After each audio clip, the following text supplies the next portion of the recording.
উপদেষ্টা, আমাদের কাপাসিয়ার মাটি মানুষের সাথে যিনি মিশে আছেন, সেই বিশিষ্ট আলেম দ্বীপ মুহাদ্দিস মুদিরাতুল উলুম কামিল মাদ্রাসা এবং আজকের অনুষ্ঠানে সম্মানিত প্রধান অতিথি জনাব হযরত মাওলানা মুফতি ডক্টর আবুল কালাম আজাদ পাশা সাহেব। এই পর্যায়ে বক্তব্য নিয়ে আসছেন মুফতি ডক্টর আবুল কালাম আজাদ পাশা সাহেব।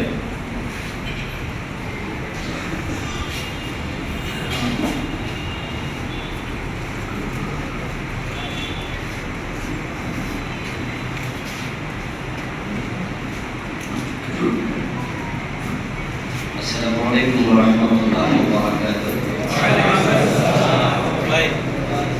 الحمد لله رب العالمين والصلاة والسلام على نبينا محمد وآله وأصحابه أجمعين. أعوذ بالله من الشيطان الرجيم. بسم الله الرحمن الرحيم. إنما يخشى الله من عباده العلماء. قال رسول الله صلى الله عليه وسلم أهل القرآن هم أهل الله وخاصته، أو كما قال رسول الله صلى الله عليه وسلم. ওলামা মাশায়েখ পরিষদ কাপাসিয়া কর্তৃক আয়োজিত আজকের এই ওলামা সমাবেশের সম্মানিত সভাপতি, উপস্থিত আছেন আজকের প্রোগ্রামের আসলে মূলত যিনি প্রধান অতিথি, কাপাসিয়ার গণমানুষের নেতা, আগামী দিনের আশা আকাঙ্ক্ষার প্রতীক, শহীদি কাফেলা ইসলামী ছাত্র শিবিরের সাবেক কেন্দ্রীয় সভাপতি মুহতারাম সালাউদ্দিন আইয়ুবী হাফিজাহুল্লাহ, মুহতারাম শাফাউল হক ভাই সহ উপস্থিত ওলামায়ে হযরত। আজকের এই প্রোগ্রামটা খুব আলোকিত প্রোগ্রাম। এই প্রোগ্রামে একত্রিত হয়েছেন অনেক বড় বড় আলেম, বিভিন্ন মাদারিসের প্রিন্সিপালগণ, মুহতামিমগণ, বিভিন্ন মাসাজিদের আইম্মায়ে ইজাম, ওলামারা এখানে যারা আছেন প্রত্যেকেই বক্তা। আপনাদের কথা শোনার জন্য মানুষেরা বসে থাকে, আর আজকে আপনারা এখানে ধৈর্য ধরে বসে আছেন, এটা একটা আশ্চর্য ব্যাপারও বটে যে হুজুররাও বক্তৃতা শোনার জন্য বসে থাকে। এটা কিন্তু বিরল বিষয়, কারণ যারা সারাদিন মানুষের বক্তৃতা শোনায় ওনাদের শোনার আগ্রহটা কম থাকা এটা একবারই স্বাভাবিক। কিন্তু এখানে হলরুম ভর্তি, দীর্ঘ সময় আপনারা বসে আছেন, এই জন্য শুরুতে আপনাদেরকে মোবারকবাদ, কৃতজ্ঞতা জানাচ্ছি। আল্লাহর কাছে আমরা দোয়া করছি এই সময়টুকুকে আল্লাহ আখিরাতে নাজাতের ওসিলা বানিয়ে দিন। সম্মানিত ওলামায়ে হযরত, আলেমরা নবীদের উত্তরসূরি, এই কথা হাদিস দ্বারা প্রমাণিত। নবীজি বলেছেন ইন্নাল উলামা ওয়ারাসাতুল আমবিয়া। আমরা শুধুমাত্র নবী মুহাম্মদ সাল্লাল্লাহু আলাইহি ওয়াসাল্লামের উত্তরসূরি নয়, আম্বিয়াদের উত্তরসূরি। আম্বিয়া বহু বছরের শব্দ। আলেমগণ সকল নবীদের উত্তরসূরি। এখন নবীরা যে জায়গা জমি টাকা পয়সা রেখে গেছে, আমরা এটা বন্টন করলে পাবো, ঠিক না? কারণ আমরা ওয়ারিস। ইন্নাল আম্বিয়া লাম ইওয়ারিসু দীনারান ওয়ালা দিরহামা। ওয়ারিস শব্দ বলার পরে নবীজি ব্যাখ্যা দিলেন, কারণ ওই ব্যাখ্যা না দিলে আবার আমরা বলতাম যে সুলাইমান আলাইহিস সালামের অংশ তো আমরা পাবো, উনি তো বাদশা ছিলেন। এজন্য রাসূল বলেছেন যে নবীগণ তারা দিনার এবং দিরহামের ওয়ারিস করেন নাই। তাহলে বোঝা গেল ওয়ারিস হিসাবে আমরা টাকা পয়সা পাবো, এই ওয়ারিস আমরা নই। নবীজি সাল্লাল্লাহু আলাইহি ওয়াসাল্লাম আরেকটি হাদিসে বলেছেন ইন্না মাশারাল আম্বিয়া লা নুর। আমরা নবীরা ওয়ারিস বানাইও না, মা তারাকনা সাদাকা। আমাদের যদি সম্পদ থেকেও যায়, রেখেও যাই, সেটা পরবর্তী প্রজন্মের জন্য না, এটা হয় সাদাকা, গরিবের জন্য। সুবহানাল্লাহ। তাহলে আমরা নবীদের উত্তরসূরি হলাম কি বিষয়ে? এটা আমাদের মনোযোগ দিয়ে শোনা, অন্তঃকরণ দিয়ে অনুধাবন করা আমাদের উচিত। যে সন্তান তার বাবার আদর্শে উজ্জীবিত হয় না, বাবা যা করেছে তা তরক করে, যে সন্তান বাবার চিন্তার বাহিরে চলে যায়, ওই সন্তানকে মানুষ সুসন্তান বলতে চায় না, যদি ভালো বাবার আদর্শ হয়। ঠিক আমরা যদি আম্বিয়া আলাইহিমুস সালামের উত্তরসূরি হওয়ার পরেও নবীদের আদর্শ, নবীদের চিন্তা আমরা ঠিকঠাক ধারণ করতে না পারি, তাহলে আমরা ভালো ওয়ারিস হতে পারবো না। এই জন্য ওয়ারিস হওয়ার পরে যে আনন্দ, আমাদের যেই মজা, যে আমি নবীর ওয়ারিস, এবং এই পরিচয় দিয়ে কিন্তু আমরা গর্ববোধ করি। আলহামদুলিল্লাহ, গর্ববোধ করার মতোই তো পরিচয়। কিন্তু দায়িত্ব যদি পালন করা না হয়, তাহলে কিন্তু যে জিনিসের সম্মান যত বেশি, দায়িত্বে অবহেলা হলে তার অপমানও হয় তত বেশি। আল্লাহর টোটাল মাখলুকাতের মাঝে সবচেয়ে সেরা মাখলুক হলো মানুষ। ওয়ালাকাদ কাররামনা বানি আদম। আল্লাহ আদমকে এবং আদমের সন্তানকে করেছেন দারুণ সম্মানিত। এতটাই সম্মানিত করেছেন যে আদমকে ফেরেশতা কুল দিয়ে সেজদা করিয়েছেন, করে বুঝালেন যে আদম ফেরেশতার চেয়েও সম্মানী।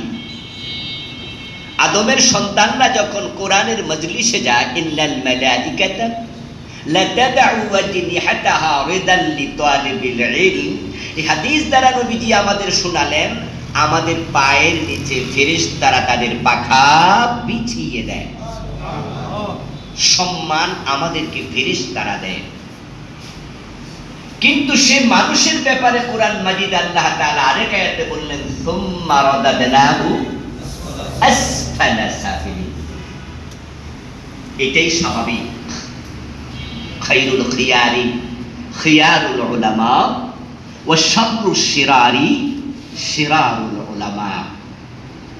যেহেতু আলেমরা সবার উপরে, তারা নবীদের ওয়ারিস, তাই তারা যদি দায়িত্ব পালন না করে, তাদের অবস্থান হবে আবার সবার নিচে। আল্লাহ তাআলা আলেমদেরকে খুব ভালোবাসেন। কোরআন মাজিদে তিনি আলেমদের ব্যাপারে এমন একটি আয়াত নাজিল করেছেন যেটা আর কারো ব্যাপারে নাজিল করেন নাই। সেটা হচ্ছে ইন্নামা ইয়াখশাল্লাহা মিন ইবাদিহিল উলামা। ঠিক এই বাক্যটুকু আরেকটি আঙ্গিকে পড়া যায়, সেটা হচ্ছে ইন্নামা ইয়াখশাল্লাহু মিন ইবাদিহিল উলামা। আমরা যেই এরাবে পড়ি সেটা হচ্ছে ইন্নামা ইয়াখশাল্লাহা মিন ইবাদিহিল উলামা। ইন্নামা আদতে হাসর, হরফে হাসর, শুধুমাত্র আল্লাহকে তার বান্দাদের মাঝে আলেমরাই ভয় করে। তাহলে বোঝা গেল আলেম ছাড়া যারা আছে তারা আসলে আল্লাহকে ভয় করতে জানি না, ভয় করবে কি? ইন্নামা ইয়াখশাল্লাহু মিন ইবাদিহিল উলামা, এই এরাবে পড়লে অর্থ হয় শুধুমাত্র আল্লাহর বান্দাদের মাঝে আল্লাহ আলেমদেরকেই সম্মানিত করেছেন। এখানে খাশিয়াত মানে ইজ্জত দেয়া। নবীজি সাল্লাল্লাহু আলাইহি ওয়াসাল্লাম এই আয়াত থেকেই শব্দ বের করে তিনি মেসেজ দিয়েছেন, খায়রুকুম মান তাআল্লামাল কুরআনা ওয়া আল্লামাহু ইন্নামা ইয়াখশাল্লাহু মিন ইবাদিহিল উলামা। খায়রুকুম মান তাআল্লামাল কুরআনা ওয়া আল্লামা মিলে যায়। শুধুমাত্র আল্লাহর বান্দাদের মাঝে আল্লাহ আলেমদেরকে সম্মানিত করেছেন। নবী মুহাম্মদ বলে টোটাল মানবতার মাঝে যারা কোরআন শিখে শিখায় তারাই সর্বশ্রেষ্ঠ মানুষ। আজকের প্রোগ্রামে আমার সাথে যারা আছেন, আমার সামনে, আমার ডানে বামে, নবীজির ঘোষণার আলোকে আপনারা সেরা মানুষ, আপনারা হাদুল কোরআন। এখানে আমার কাছে, আমার সামনে এমন কিছু আল্লাহর বান্দা আজকে বসে আছেন যারা পুরাটা জীবনই কোরআনের পিছনে ব্যয় করেছেন। সে একবারে মক্তব থেকে মাদ্রাসায় পড়া শুরু, মক্তব তো মাদ্রাসার অংশ, সে মক্তব থেকে আপনি আল্লাহর কোরআন শিখা আউযুবিল্লাহ বিসমিল্লাহ কাদা ইবাদা থেকে শুরু করেছেন, ঠিক আজ পর্যন্ত কোরআনের সাথে লেগে আছেন। তো আপনি আহলুল কোরআন না হলে আহলুল কোরআন হবে কি? আল্লাহ রাসূলুল্লাহ সাল্লাল্লাহু আলাইহি ওয়াসাল্লাম আহলুল কোরআন হুম আহলুল্লাহ, যারা কোরআন ওয়ালা, নবীজি বলেন তারা আল্লাহর পরিবারের সদস্য। তারা আল্লাহর কাছে বিশেষ ব্যক্তি হিসাবে তারা পরিচিত।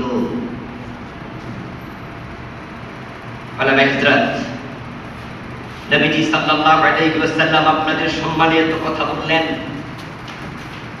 সম্মানে কথা বলে তিনি শেষ করেননি, পরে তিনি কিছু দায়িত্ব দিয়েছেন। আপনাদের সম্মানে পানি মাছগুলো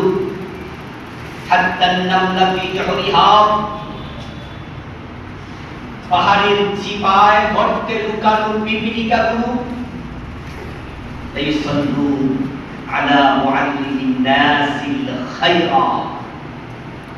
যে মানুষগুলো আমার কাছে আসবে আপনাদের ব্যাপারে, এই ফেরেশতারা ইন্নাল্লাহা ওয়া মালাইকাতাহু আলাস সামাই ওয়াল আরদি হাত্তা নামলা ফি জুহরিহা হাত্তা আল-উদ ফিল বাহরি ফিল মা ইয়াসাল্লুনা আলা মুআল্লিমিন নাসিল খায়রা। নবীজি বলছেন আপনারা যখন কোনো অপরাধ করেন, ভুল করেন, তখন ফেরেশতারা, আকাশের অধিবাসী, জমিনের অধিবাসী, পিপিলিকা, মাছেরা আপনাদের জন্য আল্লাহর কাছে ইস্তিগফার করে, আপনাদের উপর সবসময় দোয়া করে তারা, কারণ আপনাদের অনেক দায়িত্ব। আপনারা যদি না থাকতেন তাহলে ইসলাম থাকতো না। আমি এক কথায় যদি বলি, আমাদের বাংলাদেশ নিয়ে, এই দেশে যদি আলেমরা না থাকতো, এই দেশে ইসলাম থাকতো না। ইসলাম যাহা আছে শুধু শব্দটা যোগ করে বলবো, শুধু আলেমদের কারণেই আছে। আবার ইসলাম বাংলাদেশে কায়েম যদি হয় নাই, এজন্য কার কারণে হয় নাই সেটা বললেও বলবো আলেমদের কারণে হয় নাই। যতটুকু আছে আলেমদের কারণে আছে। ইমাম আওজাই রাহিমাহুল্লাহ বলেন, লাউলা উলামা মা আবুদাল্লাহ, যদি আলেমরা না থাকতো তাহলে আল্লাহর ইবাদত করার মতো লোকই থাকতো। হাদিসের কিতাব আছে, কোরআনের তাফসীর আছে। কেউ যদি মনে করে আলেমের কি দরকার, আমি বুখারী, মুসলিম, ইবনে মাজাহ, নাসাই, আবু দাউদ, তিরমিজি, মুওয়াত্তা, ইমাম মালিক, মুসনাদ আহমদ, এখন তো প্রায় সবগুলোরই বাংলা অনুবাদ হয়ে গেছে। আমি তো গিয়েছি আসি তার কিতাব অথবা তার বাড়িতে যে হাদিসের কিতাবগুলো আছে আমি বাংলা অনুবাদ কিনবো, বাসায় বসে পড়বো। এখন তাফসীরের কিতাবও তো বাংলা অনুবাদ হয়ে স্বভাব নাই, আমি সবগুলো তাফসীর 5 ক্লাস পড়ে নেব, তাই 5টা তাফসীর, তাহলে আমি ইসলাম পেয়ে যাব। আমি বলবো না, ইমাম আওজাইর কথা 100% সত্য।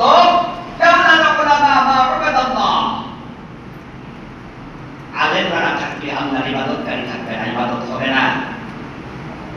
আপনাকে যদি আমি হাদিসের এই কিতাবগুলোর অনুবাদ দিয়ে, এই 4টা তাফসীরের কিতাবের বাংলা অনুবাদ দিয়ে বলি 5 ক্লাস সপ্তা পড়বেন, করার পরে 2 রাকাত নামাজ কিভাবে পড়া লাগে হাদিসের কিতাব, তাফসীরের কিতাব থেকে পড়ে দেখাবেন, আপনি দেখাতে পারবেন না।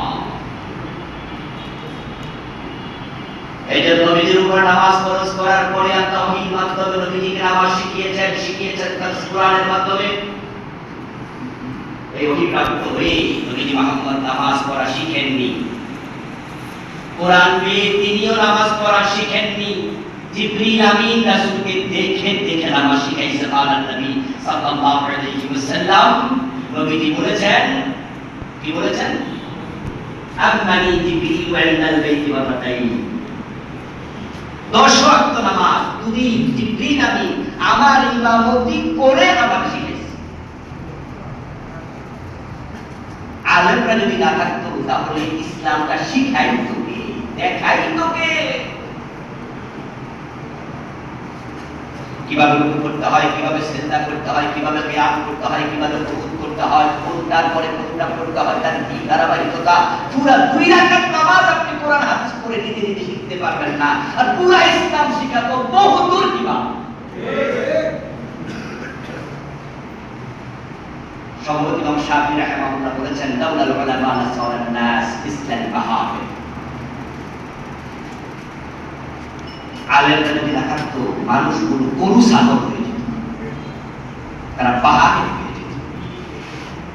ইসলাম টিকে আছে আপনাদের কারণে, এই জন্য আপনাদের সম্মান অনেক বেশি। আবার বাংলাদেশে ইসলাম প্রতিষ্ঠিত হয়নি, সেটাও আলেমদের কারণে। কেন তা করে বলবেন না? ব্যাখ্যা না দিলে হয়তো মনে মনে ভাবতে পারেন যে আবার এটা কি সামান্য। কিন্তু আমি তো আপনাদের একজন, যদি আমি বড় আলেম নই কিন্তু আপনাদের সাথে চলি, এই জন্য এই খোসা তো আমার গায়ে লাগবে। উপরে শুধু মানলে তো নিজে গায়ে কিছু অংশ করবে। আচ্ছা, কোন অঞ্চলে যদি প্রাইমারি স্কুল বানানো হয়, সেখান থেকে কি এসএসসি পাস করে তাহলে সিলেবাস তো নেই, এর ক্লাস তো নেই। তো বানাইছে প্রাইমারি মানে 5 ক্লাসে গিয়ে শেষ, এখান থেকে ক্লাস 10 হবে না। এই দেশের আলেমরা মানুষকে নামাজ শিখাইছে, রোজা শিখাইছে, হজ শিখাইছে, যাকাত শিখিয়েছে, ওযু 4টি ফরজ শিখিয়েছে, নামাজের 13টি আরকান আহকাম শিখিয়েছে, কোন কোন কারণে রোজা ভেঙে যায় শিখিয়েছে, মানুষ এগুলো শিখেছে। কিন্তু সিলেবাসে রাষ্ট্রীয়ভাবে ইসলাম কায়েম করা লাগে, অনেক আলেমে জাতিকে এটা শেখায় না। অধিকাংশ আলেমের সিলেবাসে এটা নেই যে রাষ্ট্রীয়ভাবে যে ইসলাম আছে। আজ থেকে 100 বছর পিছনে যান, 50 বছর পিছনে যান, এই দেশের বড় বড় আলেমদের কাছ থেকে এমন কাউকে বলতে শুনবেন যে ইসলামের রাজনীতি নাই। এমন আলেম কি ছিল না? শুধু নাই পর্যন্তই বলেন নাই, রাজনীতি করা হারাম এমন ফতোয়া কি দেয় নাই? আচ্ছা, 50-100 বছর পিছন থেকে আমি টেনে আপনাদেরকে আজকের এই সময় নিয়ে আসলাম। ঠিক এই মুহূর্তে এখন ইসলামী রাজনীতি করেন না এমন আলেম বাংলাদেশে আছে না? না, 2-4 জন না, হাজার হাজার হাজার হাজার এখনো। তো প্রাইমারি স্কুল বানাইয়া এসএসসি পাস তো পাবেন না। যাদের সিলেবাসে এখনো ইসলামী রাজনীতি ঢুকলো না, তারা দেশে ইসলাম পাবে কেমনে? তারা তো ইসলামটাই ভালো করে বোঝে না, তারা ইসলাম বুঝে চানসি। এটাই জাতির জন্য দুর্ভাগ্য। গতকালকে বাইতুল মুকাররম মসজিদে বাদশাহ মিলাদুন নবীর প্রোগ্রাম শুরু হয়েছে। অন্যদিন বেবি প্রোগ্রাম গতকালকে আমি সিপিএস ছিলাম, প্রথম দিন কাল গিয়েছি। ওখানে একজন বড় আলেম বাইতুল মুকাররমেরই, আমি আর পরিচয় দিলাম না, বড় আলেম, যেহেতু বিষয়টা একটু সেন্সিটিভ। উনি আমাকে বললেন যে হুজুর, আসলে আগে তো আপনাদের সাথে এভাবে মিশি নাই, আপনাদেরকে দূর থেকে দেখেছি, কাছ থেকে দেখি নাই, এজন্য কিছু কথাবার্তা এরকম উল্টা পাল্টা হয়েছে, হয়তো বন্ধুত্ব ছিল, কিন্তু এখন আপনাদেরকে দেখতেছি, বুঝতেছি, আপনাদের কাছে আসছি হুজুর, আপনাদেরকে দেখলে এখন মন ভরে যায়। আমি ওনাকে বললাম যে আপনারা আমাদের সমালোচনা করেছেন, আমাদের বিরোধিতা করেছেন, বা একটু দূরত্ব রেখেছেন, এটা আমরা কিন্তু কিচ্ছু মনে করি নাই, এখনো করি না। এখনো আমি যাওয়ার পর আপনি আমাকে গালি দেন, আমি তেমন কিছু মনে করব না, বরং আপনি যে কাছে আসছেন এটা শুনে ভালো লাগছে। ওনাকে বললাম, আপনি হয়তো বলতে পারেন যে আগেই আপনাদেরকে খারাপ জানতাম, আপনি কিছু মনে কেন করেননি? এই উত্তর আপনাকে দিয়েছি, আপনাদের একই কথা বলছি, কারণ আমাদের দেশে ইসলামটা এসেছে আরব থেকে, ডিরেক্টলি বাংলাদেশে এটা নয়, আরব থেকে ভারত হয়ে এসেছে। এই জন্য আমরা দেখি আমাদের হাদিসের যে সনদ, আমাদের উস্তাদ যিনি, তার উস্তাদ পরে 2-3 জন পার হয়ে দেওবন্দি উস্তাদ। এই দেশে ইসলাম প্রচার এবং প্রসারের ক্ষেত্রে দেওবন্দের ভূমিকা অনবদ্য। আমাদের উস্তাদদের অধিকাংশ উস্তাদ ছিলেন কওমি ঘরানার দেওবন্দি, কলকাতা আলিয়া, ওখান থেকে এসেছে। পার্সেন্টেজ যদি 10% হয়, বাকি 90% উস্তাদ দেওবন্দি। আচ্ছা, যে দেওবন্দ ভারতে, সে ভারত ইসলামী রাষ্ট্র ছিল কখনোই? মুসলিমরা শাসন করেছে দীর্ঘদিন, 700-800 বছর, কিন্তু সংখ্যাগরিষ্ঠ কি মুসলিম নাকি হিন্দু? এই দেওবন্দ যে ইন্ডিয়াতে, সেই ইন্ডিয়াতে অধিকাংশ মানুষ হচ্ছে কাফের। আজকের এই দিনেও সেখানে 50%, 15%, 18% মুসলিম, বাকি 82-83% হচ্ছে কাফের। এই জন্য ইন্ডিয়ার মুসলিম আলেমদের ইসলামের ধারণা ছিল এরকম: নামাজ পড়ো, রোজা রাখো, হজ করো, যাকাত দাও, পর্দা করো, সুদ খেও না, কথা বুঝিয়ে এগুলো করো, করলেই হাসতে হাসতে জান্নাতে ঢুকবে। কারণ তারা জানে 82-85% কাফের দেশে চোর ধরে হাত কাটবো, ডাকাত ধরে শুনে দেবো, কোরআন দিয়ে ভারত চালাবো, এই অবস্থা আদৌ সম্ভব নাকি কঠিন? অনেকটাই অসম্ভব। এই জন্য তাদের মাথায় ইসলামী রাষ্ট্রের চিন্তা ঢোকে না, আজকের দিনও ঢোকে না। দেওবন্দ থেকে যে ইসলাম প্রচার হয়েছে সেটা হচ্ছে শুধুমাত্র নামাজ, রোজা, হজ, যাকাত, তাসবিহ, তাহলিল, হালাল, হারাম, এই বিধানগুলো। আল্লাহর শুকরিয়া, আমি এখনো বলি, গতকালকে বলেছি, এই বিধানগুলো মেনেই ইন্ডিয়ার মুসলমানরা দলে দলে জান্নাতে ঢুকবে, আমি সন্দেহ পোষণ করি না। কিন্তু সেই ইসলাম যখন বাংলাদেশে ঢুকেছে, এবার বলুন তো, ওই সয়সুরের বাহিরে যাওয়া দরকার এই দেশে আছে না নাই? এই দেশে তো 92% মুসলমান। এখন নামাজ, রোজা, হজ, যাকাতের সাথে সাথে যাকাত কায়েম করা, যাকাত আল্লাযীনা মাক্কান্নাহুম ফিল আরদি আকামুস সালাত ওয়া আতাউস যাকাত, সমাজে যাকাত প্রতিষ্ঠা করা, চেষ্টা করা, নফল না ফরজ? এখন 92% মুসলমানের দেশে যাকাত প্রতিষ্ঠার চেষ্টা করতে হবে। ভারতের ওয়াজ হবে যাকাত দাও, ইন্ডিয়ার ওয়াজ হবে যাকাত দাও, আর বাংলাদেশের ওয়াজ হবে যাকাত দাও এবং যাকাত আদায় করে গরিবের হাতে পৌঁছিয়ে দাও। ইন্ডিয়ার ওয়াজ হবে চুরি করো না, বাংলাদেশের ওয়াজ হবে চুরি করো না, যে চুরি করে তার হাত কাটার ব্যবস্থা করো, ঠিক না? ইন্ডিয়ার ওয়াজ হবে মদ খেও না, কিন্তু বাংলাদেশের ওয়াজ হবে মদ খেও না, যে মদ খায় তাকে 80 বেত দেওয়ার ব্যবস্থা করতে হবে। এখন ইন্ডিয়ার আলেমরা ইন্ডিয়ার হয়ে গেছে, তারা ইসলামের বিধানগুলো মেনে জান্নাতে চলে যাবে। কিন্তু আপনারা যারা ইন্ডিয়া থেকে এলেন, শিখে বাংলাদেশে এসেছেন, ইসলামকে যদি আপনারাও আংশিক মানেন, তাহলে আপনাদের অবস্থা কি তাদের মতো দৌড়াইয়া জান্নাতে যাওয়ার সুযোগ হবে?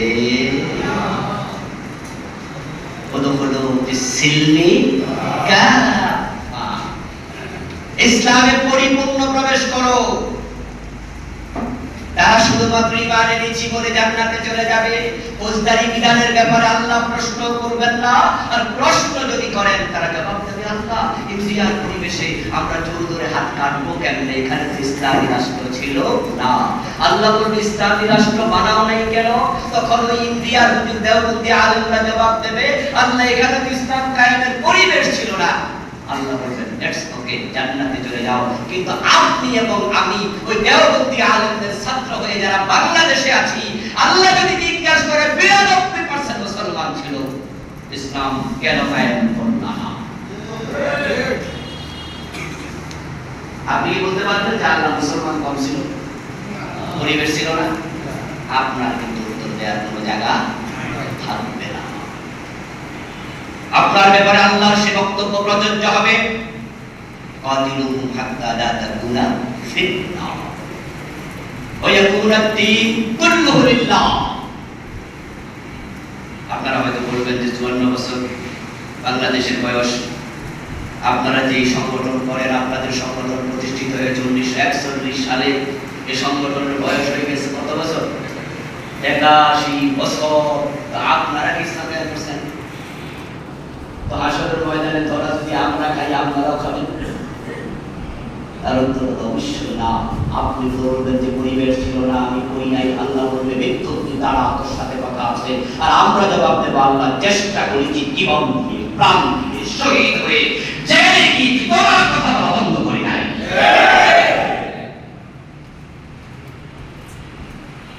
হতে পারে আল্লাহ তাআলা রহমত দিয়ে আমাদেরকে শিক্ষিত করেছে।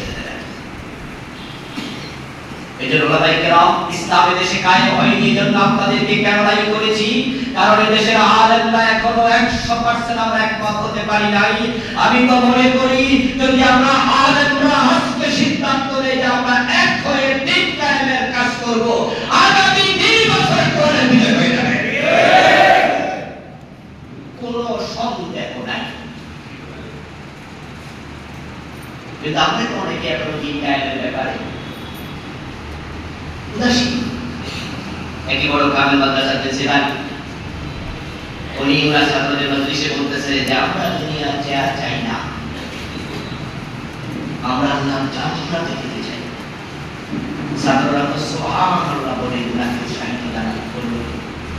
এর মানে ছাত্ররা বুঝিল, আমাদের বুঝিল ওনার অন্তরে মেম্বার, চেয়ারম্যান, এমপি, মন্ত্রী হওয়ার কোনো লোভই নাই, উনি শুধু জান্নাত চান।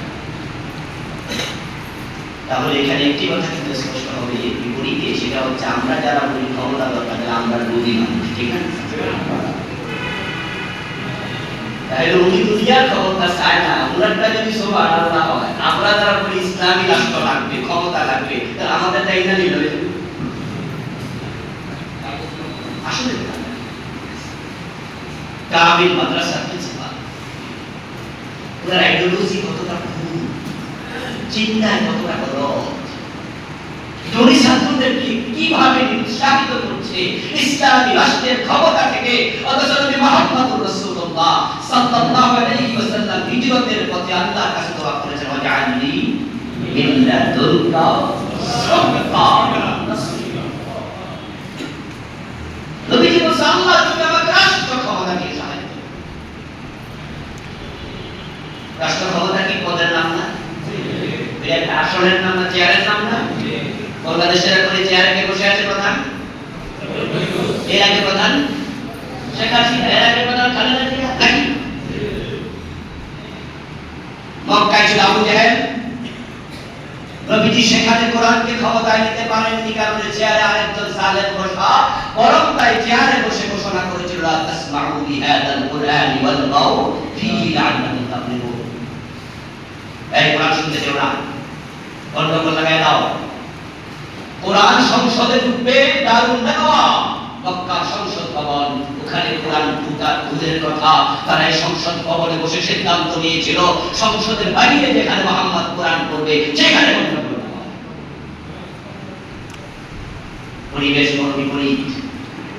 নবীজি সাল্লাল্লাহু আলাইহি ওয়াসাল্লাম হিজরত করে রওনা দিলেন। হিজরতের পথে তিনি ভাবলেন, যদি মদিনায় গিয়ে সেখানে সংসদে দেখি আরেক আবু জেহেল বসে আছে, হিজরত করে লাভ রাখি। এই যে আল্লাহ ওনাকে শিখালেন, ফকুর রব্বিয়া দখিলনি মুদাখালা সিদকিন ওয়া আখরিজনি মুখরাজা সিদকিন ওয়াজআলনি মিন লাদুনকা সুলতানান নাসীরা। ক্ষমতার মালিক কে? আল্লাহ। এই আল্লাহর কাছে চাও। নবী ক্ষমতা চাইলেন, আর আমার দেশি মানুষ বলতে শুনি বড় আলেম, আমি সম্মান করি, ভালোবাসি, তুমি মুসলিম সাথে। কিন্তু উনি বলছেন ছাত্রদেরকে, আমি ক্ষমতা চাই না, আমি জান্নাত চাই। আবু বকর, ওমর, উসমান, আলী রাদিয়াল্লাহু তাআলা আনহুম তারা 30 বছর খলিফা ছিলেন। আবু বকরের তাকওয়া ওই হুজুরের চেয়ে কম ছিল, ওমরের কম ছিল, ইমাম হুসাইন রাদিয়াল্লাহু তাআলা আনহু ইয়াজিদের সাথে যে দ্বন্দ্বটা হতো সেটাকে মসজিদের ইমামতি দিয়েছিল না মাদ্রাসার মোতাবেক দিয়ে নেই ইতিহাস দর্শক ইয়াজিদ ক্ষমতায় বসেছেন সেভাবে চমৎকার বলেছিলেন কিছুক্ষণ আগে যাত্রী 50 জন সব সোজা কিন্তু ড্রাইভার যদি একটু ঘুমায় তাহলে 50 জন সোজার থেকেও নাই الناس على دين ملوكهم রাজার চরিত্রে মানুষ চরিত্র পায় রাজার শাসন যেমন প্রজা হয় তেমন রাজা যদি বিভ্রান্ত হয় জাতি বিভ্রান্ত করে ছেড়ে দেয় গত 15-17 বছরে শেখ হাসিনার মতো জালেম স্বৈর শাসক ক্ষমতায় থেকে এদেশের সিলেবাস থেকে ইসলামকে ছাপিয়ে বিদায় করেছে 2023-2024 এর মাদ্রাসা বই দেখবেন আমাদের আলিয়া সিলেবাস ক্লাস 8 এর বই 6 এর বই 7 এর বই মডার্নে দেখবেন হাফ ফেল করা হয়েছে আমাদের মাদ্রাসার বইয়ের মাঝে মন্দিরের ছবি আমাদের মাদ্রাসার বইয়ের তাবলা তোতলা সেতার ছবি আমাদের মাদ্রাসার বইয়ের সিলেবাসে ঢুকিয়েছে মানুষ নাকি বানর ছিল আমাদের সিলেবাসে ঢুকিয়েছে ট্রান্সজেন্ডার আমরা যখন ছোট ছিলাম তখন কবিতা শুরু হতো মুনাজাত ঠিক না মনে আছে তুই তুই আর কবি মুনাজাত ফেরোজি রহমা ঠিক না গল্প শুরু হতো কবিরুল ইসলামের অথবা ফজলুল আহমদের অথবা মুসলিম কিন্তু গত 15-16 বছরে ইসলামের ভাবাদর্শের কবিতাগুলো গল্পগুলোকে সরাইয়া শতকরা 90টা জায়গা হিন্দুদের কথা লুকিয়ে দিয়েছে এবার বলুন তো রাষ্ট্র ক্ষমতা দরকার আছে না এজন্য কি দোয়া করছো জানি বিল্লাহিকা সুলতানান নাসিরা আর আমার হুজুর বলতেছে উনি ক্ষমতা চাই না ওরা বলে সুবহানাল্লাহ এই যে ইসলাম কেন আসবে এই জাতীয় আলেম তো একজন নয় এই জাতীয় আলেম বাংলাদেশে এখনো হাজার হাজার যারা ইসলামী রাজনীতি করে না আমরা যারা করি বলবো আমাদেরকে লুঠি করে গালি দেয় ইসলাম ক্ষমতা আসবে এবার আমি যে অভিযোগ করছিলাম ইসলাম যতটুকু আছে আলেমের কারণে ইসলাম আসে নাই আলেমের কারণে আমার অভিযোগ কি ঠিক না সত্য আপনি হাই স্কুল খুলে দেন ক্লাস 10 থেকে পাস করবে আপনি মেডিকেল বানিয়ে দেন ডাক্তার হবে আপনি বুয়েট কোয়েট ইঞ্জিনিয়ারিং বিশ্ববিদ্যালয় বানান ইঞ্জিনিয়ার বের হবে সিলেবাস যাহা ক্লাস যতটুকু পাবেন রেজাল্ট তাহা যেহেতু আমরা মসজিদের মাদ্রাসা নিয়ে বসে আছি ইসলাম ক্ষমতায় আসেনি মসজিদ থেকে ইসলামের সংসদ পর্যন্ত পৌঁছানোর সিদ্ধান্ত নেন আগামী সংসদে কোরআন ঢুকে যাবে ইনশাআল্লাহ বাংলাদেশের মানুষ দিনাকে অলরেডি ভাগ পেয়ে গেছে আওয়ামী লীগ এই দেশে যতদিন ছিল তো 54 বছর বা তারও আগে আওয়ামী লীগের বয়স তো অনেক বেশি এর আগে মুসলিম লীগ তারপরে আওয়ামী লীগ আমরা ইসলাম আমরা সবসময় 3 নাম্বারে ছিলাম কখনো 4 নাম্বারে আওয়ামী লীগ বিএনপি এক অথবা 2 জাতীয় পার্টি 3 তারপরে আমরা হুজুররা ছিলাম 4 কিন্তু জাতীয় পার্টি যেহেতু এখন মোটামুটি হয়ে গেছে তাহলে ছিলাম আমরা 3 নাম্বার আওয়ামী লীগ বিএনপি 1-2 আমরা হুজুররা 3 এবার যেহেতু আওয়ামী লীগ পালায় গেছে আল্লাহ অলরেডি আমরা 2 নাম্বার এনে দিছে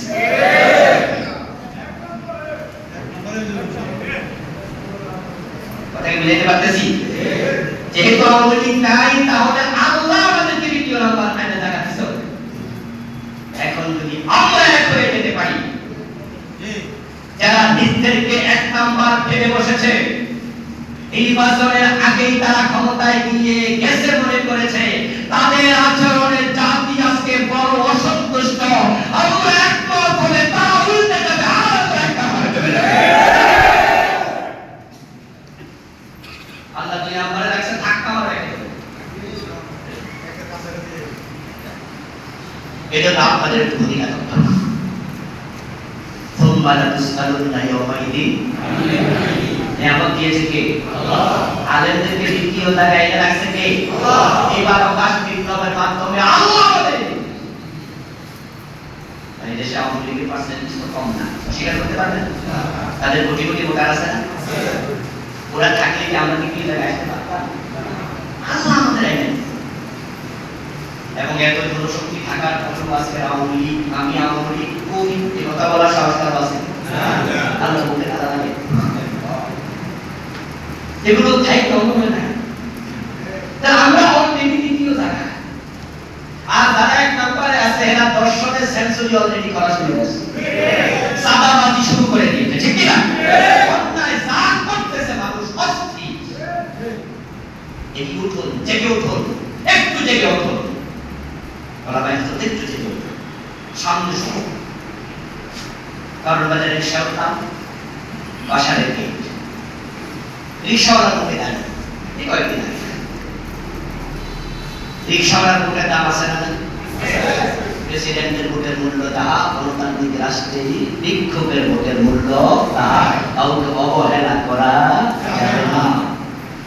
রিক্সাওয়ালার সাথে দাওয়াত নিকা শুরু করলো। এই রিক্সাওয়ালা ভাই, সামনের নির্বাচনে কি খবর? কে মাস করবে বলুন তো? রিক্সাওয়ালা একটু হালকা টাকায় আমার হুজুর বিএনপি। আমি বললাম কেন হুজুর ভাইয়া আপনি বিএনপির নাম বললেন, হুজুরদের নাম পাওয়া যায় না? সামনের ক্ষমতায় আমরা যাবো, এই কথা কি বলা যায় না? রিক্সাওয়ালা বলে হুজুর আপনারা এক হতে পারেন নাই তো, একজনই হন ক্ষমতায়, আপনারাই যাবেন। রিক্সাওয়ালা অতটুকু বলার পরে আবার আমার বলতে হুজুর আপনারা এক হবেন কেমনে? আপনারা তো শুধুমাত্র মতভেদ মতভেদ মতভেদ, তাও যদি ফরজ নিয়ে মতভেদ করতেন আমরা বলতাম ঠিক আছে, আপনারা তো নফল নিয়েও মারামারি করেন। এবার আমি লজ্জায় পেলাম। কথা কি বেঠি? কথা কি বেঠি? ইসলামী দল এক হওয়ার পরিবেশ পাওয়ার পরও কিছু ভাই বলছেন ওনাদের আকীদা ভালো না, ওনাদের এই সমস্যা ওই সমস্যা, এক হই কেমনে? আরে দোস্ত, তোমার আকীদা তোমার কাছে থাকুক, আমারটা আমার কাছে থাকতে দাও। আমরা কোরআন দিয়ে ইখতিলাফ করি না, হাদিস দিয়ে ইখতিলাফ করি না, কাওয়া নিয়ে ইখতিলাফ করি না, কোরআনের আয়াত নিয়ে ইখতিলাফ করি না। আর ইত্তিহাদ মা'আল ইখতিলাফ, ইখতিলাফ সহ এক হয়ে যাও। আমাদের আকীদা আলাদা রাখো, স্লোগান দাও, মাসলাক যার যার, ইসলাম সবার। রিক্সাওয়ালা বলছিল একজোটি হতে পারবে, ক্ষমতা আপনারাই যাবেন। এবার আপনাদেরকে কথা বলে আলোচনা শেষ করতে চাই। এখন আগামীবার কোরআন ক্ষমতায় যাকে আপনারা চান কিনা? চান সবাই? তাহলে এক কথা দরকার আছে। আলহামদুলিল্লাহ, তো বাংলাদেশ ইসলামী দলগুলোর কাছাকাছি আসছে। সর্বনাইক বিশ্বাস জামাত ইসলামের আমির মাহমুদুল ভাই, হেফাজতের একটি বড় অংশ ইসলামী দলগুলো মোটামুটি কাছাকাছি চলে এসেছে। আমরা দোয়া করছি, কাজও করছি। কাপাসিয়াতে ইসলামী প্রতিষ্ঠানে তো বেশি, এমন পরিমাণ মাদ্রাসা, একটা থানায় এমন জেলাও আছে মাদ্রাসা। ইসলামী বিপ্লবটা যদি শুরু হয় কাপাসিয়া থেকে শুরু হওয়া দরকার আছে। আলহামদুলিল্লাহ, ছাত্র শিবিরের কেন্দ্রীয় সভাপতি, চারটিখানি বিষয় নয়। যুবক মানুষ, নবীজি সাল্লাল্লাহু আলাইহি ওয়াসাল্লাম অল্প বয়সের সাহাবীকে বিভিন্ন যুদ্ধে সেনাপতি বানিয়েছেন, এবং সাহাবীও আছে ছেলের বয়সী, তার বাবার বয়সে অধীনস্থ ছিল। আবু বকর সিদ্দিক, ওমরের মতো সাহাবী থাকার পরেও একজন কম বয়সী যুবককে রাসূল সেনাপতি বানিয়েছেন, এমন যুদ্ধ আছে। আপনারা সৌভাগ্যবান, একজন ইয়াং ম্যান পেয়েছেন। ছাত্র শিবিরের সাবেক কেন্দ্রীয় সভাপতি যোগ্য লোক পেয়েছেন।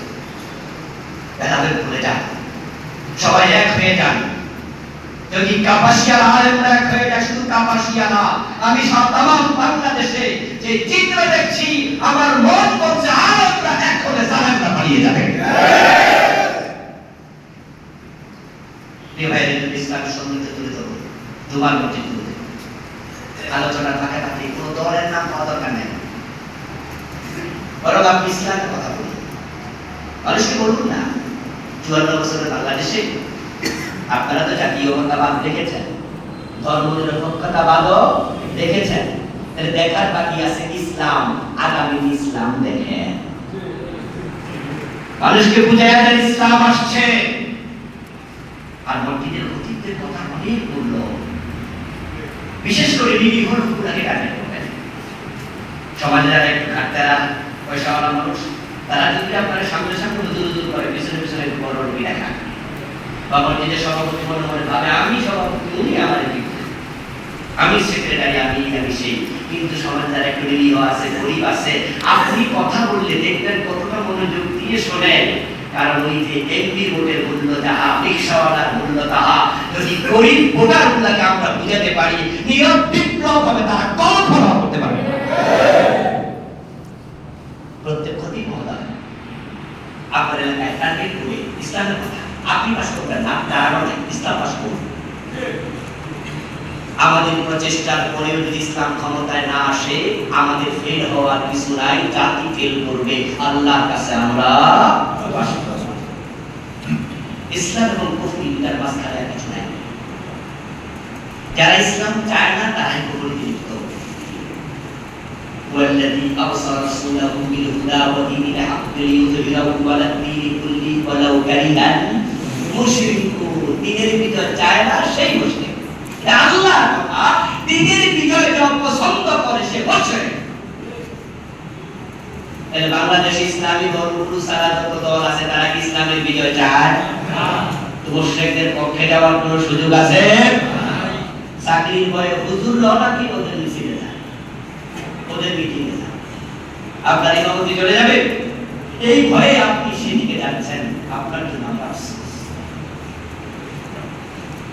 আমি জমা পড়াতাম সাইদপুর জানালে আওয়ামী লীগের আমলে একটু ক্লাস লাগছে, আওয়ামী লীগের লোকজন বিচারজন একটু ছুটে গেছে, পুলিশ দিয়ে আমার মসজিদ দখল করে নিয়ে গেছে, কিছু মাদ্রাসা হুজুর সাথে ওসি সাহেব পোস্ট পাঠাইছে। পরের জুমা থেকে আমি আর যেতে পারিনি, যে জুমা দিয়েছে সেই জুমা তো নামাজ পড়াইতে পারিনি। পরে আমি সাইদপুরের মসজিদ শ্রেণীতে আমি উত্তরা চলে আসলাম, উত্তরা জমা পড়ালাম। সাইনবোর্ডটা ছিল একতলা, শুরু করেছিলাম, উত্তরাটা ছিল 5 তলা। কিন্তু আকাশ বিপ্লবের পরে সাইনবোর্ডের লোকেরা আমাকে এমন ভাবে ধরলো যে আপনি এখানেই আবার ফিরতে হবে। আবার ওখানে আমি একটু বাড়ি বানাচ্ছি, তো তারা আবার বললো আপনি যে এখানকারই লোক। তো অনেক জোর জোর করে আমাকে নিয়ে গেল, জোর করে উত্তরার লোকদের কষ্ট দিলাম, সরি বলে বিদায় দিলাম। রিজিকের মালিক আল্লাহ, মসজিদ কমিটি নাম। তারা আমাকে বেতন দিতে তখন 35,000, আর এবার জয়েন করছি, এখন বেতন দেন 50,000। তখনও আমি চাইনি, এখনো আমি চাই, চাইলে দেবে হয়তো 1 লাখ। আমাকে বলছে আপনি আসুন প্লিজ। অথচ আমি যখন ওয়াজ করি, আজকের এই প্রোগ্রামে যেমন করি, মাহফিলে যেমন করি, মসজিদও যেমন করি, কাউকে সামান্য পরোয়া করি না, পরোয়া করি শুধু একজনকে, তিনি কে? আল্লাহ। আর সেই আপনি আমার ভাই, আপনি চাকরি করে ওদের মিটিংয়ে যান, আপনার জন্য সে লজ্জা। একজন আলেম কিভাবে ধর্মনিরপেক্ষতার সাথে ঐক্যবদ্ধ ঘোষণা করতে পারে? ধর্মের ব্যাপারে নিরপেক্ষতা কুফর। আপনারা যেই ইসলামী দলে আছেন আপনাকে সেখানে থাকতে বলবো, আপনি আবার আমার দলে আসার দরকার নেই। যদি আসেন ওয়েলকাম, কিন্তু আমি বলছি আপনি চলে আসুন। ইসলামী দল যা সবটাই পান, প্রতিটা ইসলামী দল আমার। এজন্য আপনি ইসলামী দল যেটাতে থাকেন, কিন্তু ইসলাম বিজয়ের কাজ করেন। আমরা যদি ইখতিলাফগুলো পাশে ফেলে এক হয়ে যেতে পারি, বিজয় আমাদের হবে ইনশাআল্লাহ। আমার সামনে কথা বাড়াতে চাই না, এই উপমহাদেশে আমাদের উজ্জ্বল ইতিহাস আছে। আলেমরা ভূমিকা রেখেছে, তখন ইংরেজরা পালাতে বাধ্য হয়েছিল, কিন্তু মীর বাসের কেল্লা প্রতিষ্ঠা করে ইংরেজদের বিরুদ্ধে লড়েছেন। হাজী শরীয়তুল্লাহ লড়েছেন, আমদাদুল্লাহ মুহাজিরে মক্কি লড়েছেন। এই দেশে আলেমদের সন্ন্যতের ভূমিকা, এই দেশ থেকে দুর্গাপুর, কৃষ্ণপুর, শুভপুর, ব্রাহ্মণপাড়িয়া হিন্দুদের নামে গড়া এই বাংলাদেশের এখন দুর্গাপুরে হিন্দু পাওয়া যায় না, কৃষ্ণপুরে হিন্দু পাওয়া যায় না। হিন্দুগুলোকে আমরা হত্যা করি নাই। শাহজালাল এসেছে, দাওয়াত দিয়েছে, শাহ আব্দুল খান জাহানি, ফুরফুরা, সোনাকান্দা, দেওবন্দ, এই আলেমদের তৎপরতায় সব হিন্দু মুসলমান হয়ে গিয়েছে। এটা আমরা যে করতে পারি, বাংলাদেশ আবার ইসলামের দেশ হবে, কোরআনের দেশ হবে, আগামী সংসদ কোরআনের সংসদ হবে। এজন্য আসুন বুকে বুক মিলিয়ে হাতে হাত মিলিয়ে আলেমদের ঐক্যবদ্ধ প্রচেষ্টায় আমরাও লড়াকু সৈনিকের মতো সামনে আগাবো। বাংলার জমিন কোরআনের রঙে রঙিন হবে, কাপাসিয়া থেকে এসে বিপ্লবের সূচনা হোক, এ প্রত্যাশায় শেষ করছি। আসসালামু আলাইকুম ওয়া রাহমাতুল্লাহি